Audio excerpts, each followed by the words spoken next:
constantly evolving needs and goals. So we now need to understand the relevance between the needs and goals, but this thing keeps changing. So these aspects we will try to understand one by one.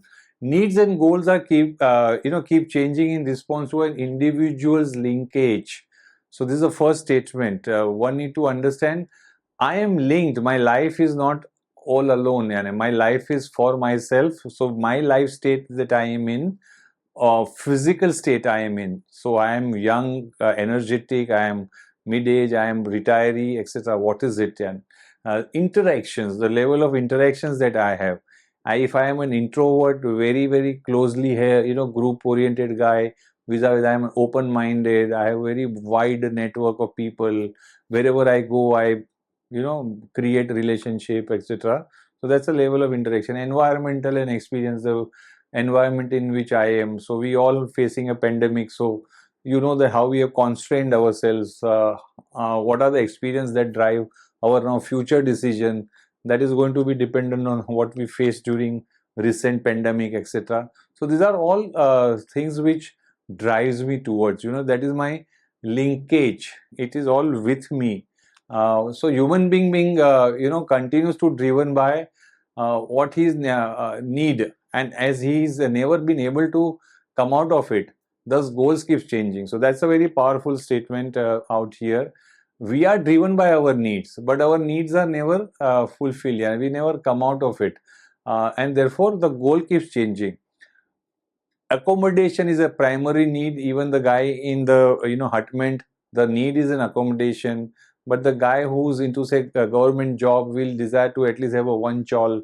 He suppose presume he gets elevated, he moves to the private office, this thing, and he becomes a manager, then he will say that I must have a flat.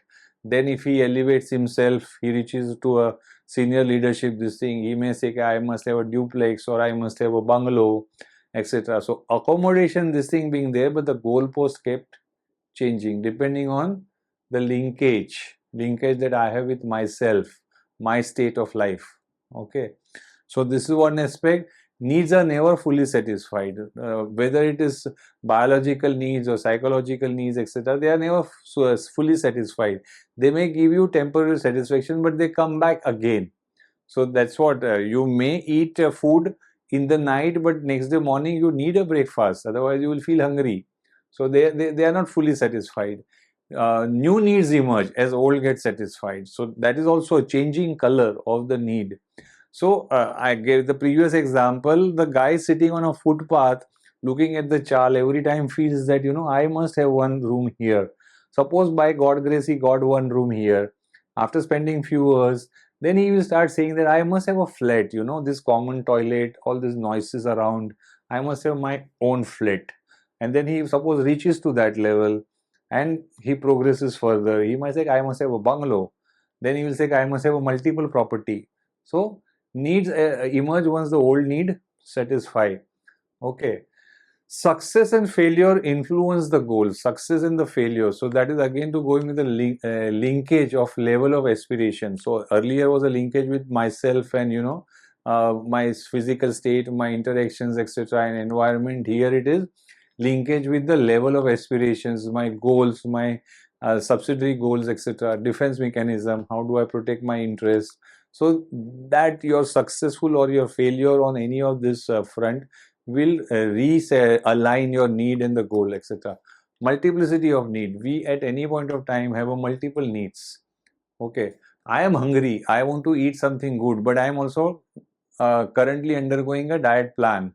So my multiplicity of need clashes. So should I today binge on use as a cheat Friday or cheat Sunday, and then I'll say by tomorrow onwards I will again diet, or I will decide my continuity and commitment for dieting. So my this thing goal will change. Needs and goals vary among individuals. The same individuals from the same family will have a different goals for the same need. So that's also vary among individuals. That is also true. So we are trying to understand the constantly evolving and needs and goals related connection. So through these statements we have understood this. So now we come to an important concept of arousal of motive. Like as I said earlier, the need being there, the goal being set, which is from moving away from generic to product specific.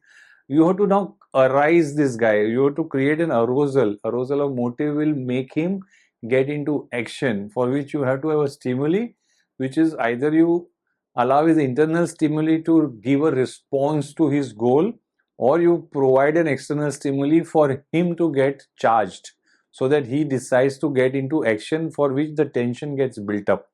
So that's how you marketeers generally try to create that external stimuli through advertisement, through marketing communication, through promotion.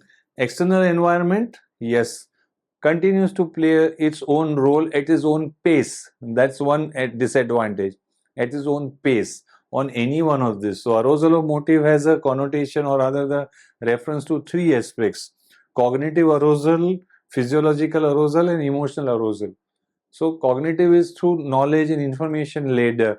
Physiological is to create a deprivation of the basic physiological need, and emotional this thing is to make customer connect something which is within him emotionally. So that emotional connect, आपके घर में कौन रहता है, कमर दर्द या मुंह? So that's an emotional this thing. Oh, there are so many. My wife is suffering. My dad is suffering, say, from the backache. So I don't want backache in my house. So I'll bring moo. So that's how arousal of motive. Two philosophies exist for this arousal of motive, which is a behaviorist school and a cognitive school. Very briefly, we are supposed to understand. He in the behavioralist school, the motivation is seen to be mechanical in nature, as it is seen as a response to a stimuli. So motivation here in a behavioral this thing is a response to a stimuli. Therefore, it is considered as a mere mechanical. If you provide enough stimuli, the action will happen. So the motivation will trigger the guy to get an action. So that's why it's a behavioral school, where motivation is merely a mechanical representation of your stimuli based response. While in a cognitive school believes that all behavior is directed at goal achievement. So here they believe that whatever behavior the individual gets in, or does the way he does it, the way he behaves it, etc., are all ultimately aligned for the goal achievement. The routes may be different, so that the behavior may be different, but ultimately it is driven towards the goal achievement. To get something you may fight, to get something you may argue and win over. So behavior is different, but ultimately the goal is that I needed this item. So that's how you see the two philosophy exists around the arousal of motive.